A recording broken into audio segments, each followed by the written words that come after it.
It is the exciting eve of our rediscovery of South America.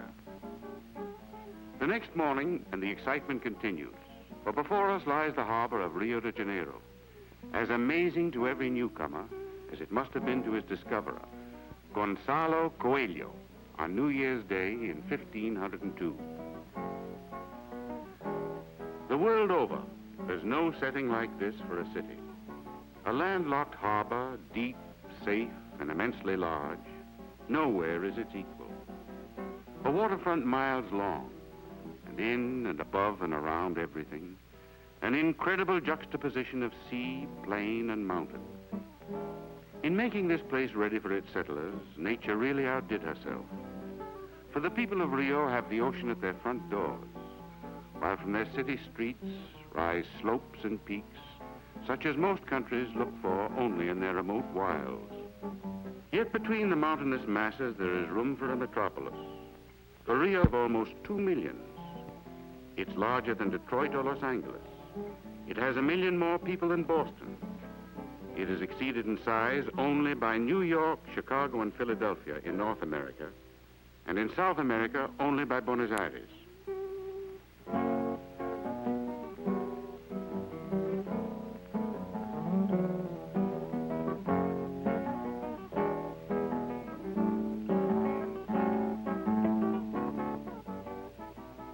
It has its old quarter, too, for there has been a town here since 1565.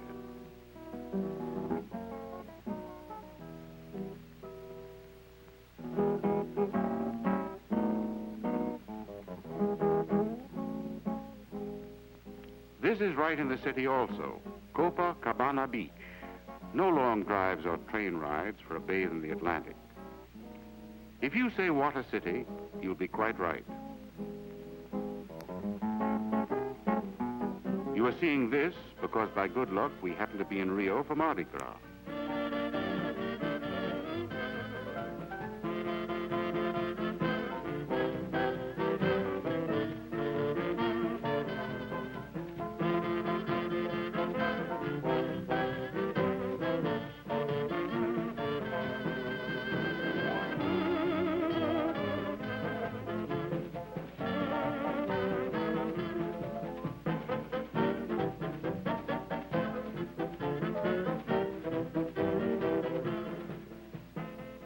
The chief glory of Rio de Janeiro remains the fantasy of nature which is its setting. At the entrance of the bay is the city's best-known landmark, the great granite shaft known as Pau de Açúcar, Sugarloaf Mountain, 1,200 feet high. We are standing a full 1,000 feet higher, beside the lofty statue of Christ, which surmounts Corcovado. Such is the capital and chief city of that self-contained empire which we know as Brazil. Here is the gateway to a country which is as big as continental United States, plus another Texas. A country larger than any other on Earth except China, Russia, and Canada. A country which embraces 47% of all of South America. A country of 45 millions of people.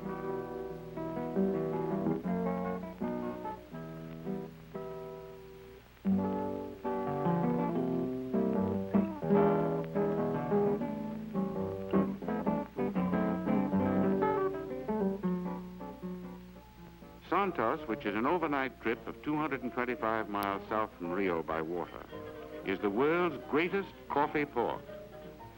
A major portion of Brazil's coffee sets out from here for foreign markets, and Brazil's coffee is nearly 3/5 of all the coffee there is. Someone has laboriously computed that the coffee leaving these wharves in a single year would give every man, woman, and child in the United States 1 cup a day for 14.5 months. And very good coffee, too. Santos is the port of entry and export for the state of Sao Paulo, the industrial center of Brazil, so the exports are not confined to coffee.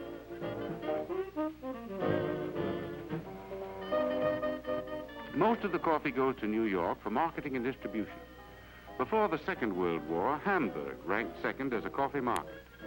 Coffee accounts for nearly half of all Brazil's exports. She keeps plenty of it, however, for home consumption. Some of the folks in this state of Sao Paulo drink as many as 15 to 20 cups a day.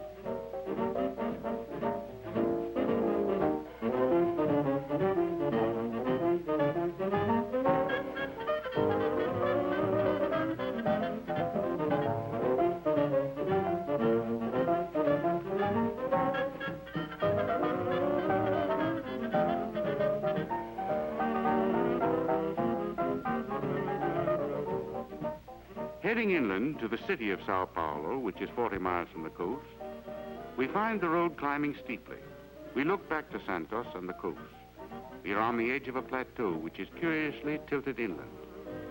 Because of this tilt, rivers which rise within a few miles of the coast may flow inland and wander about for more than 2,000 miles before they reach the sea. Here, however, engineering skill has caused one of these rivers to flow backwards and to fall suddenly over a precipitous drop to give the city of Sao Paulo its electrical energy. An amazing city, this Sao Paulo. Though the capital, Rio de Janeiro, is less than 300 miles away, Sao Paulo is really the commercial and industrial center, not only of Brazil, but of all South America. It has 1 million people and boasts not only that big coffee trade, but industries which produce textiles, glass, metal products, flour, furniture, shoes, and lots of other things, including matches. And Sao Paulo is an amazing exhibition of modern buildings. Every day sees new structures completed in this brisk place.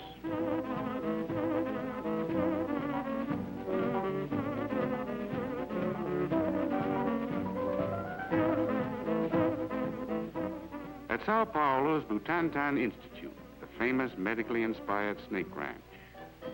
Here poisonous reptiles live in palatial quarters and are induced to yield their venom so that serums can be made to combat the activities of other poisonous reptiles. Every year, thousands of Brazilian plantation workers are bitten by snakes. The scientists at Butantan have cut the death rate way down.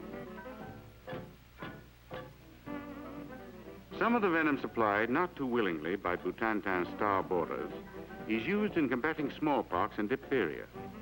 This business is all a great surprise to the snake, who never had any intention of using his venom in this way.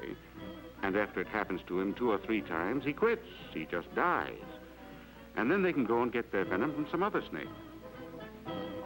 The lilies at the forestry gardens at Sao Paulo.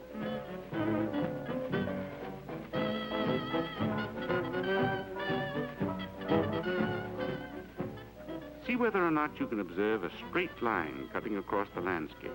You probably can't. But if you could, it would be the Tropic of Capricorn. Here's where it is. One of the amazing things about Brazil, indeed one of the amazing things about this planet, is the Amazon River. What we call the Amazon is a vast system of watercourses reaching nearly 4,000 miles into the interior. 1.5 miles wide at some places. For 2,300 miles, the river is navigable to ocean-going vessels. And then, beyond that, it traverses vast reaches of forests, swamp, and brushland, which to this day are largely uncharted, unsettled, mysterious.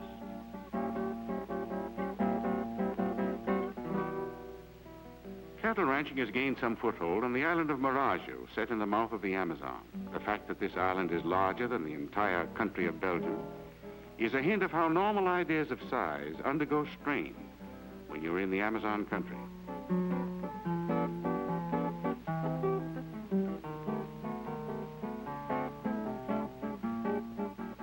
Belém, 75 miles from the coast, is the gateway to the great interior of the Amazon plain. The people here have the satisfaction of knowing that they are citizens of no mean city.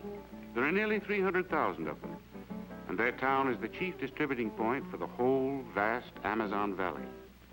And someday it will be a really busy port, for in front of it is the lower Amazon and its mouth, a gateway to the world, while back of it, stretching into the interior, is one of the few remaining great untouched frontiers. Up the river are endless hot lands, lands that will remain forbidding until ways are found to conquer jungles and their widely assorted scourges. But as we ponder over the Amazon and its unsolved mysteries, we remember that here, if anywhere, is a great challenge to man's pioneering impulses. Land, good land, endless miles of it, someday to be made habitable and productive. The vast interior of Brazil, when that day comes, will support a population running into hundreds of millions. To look up the Amazon is one way of looking into the future.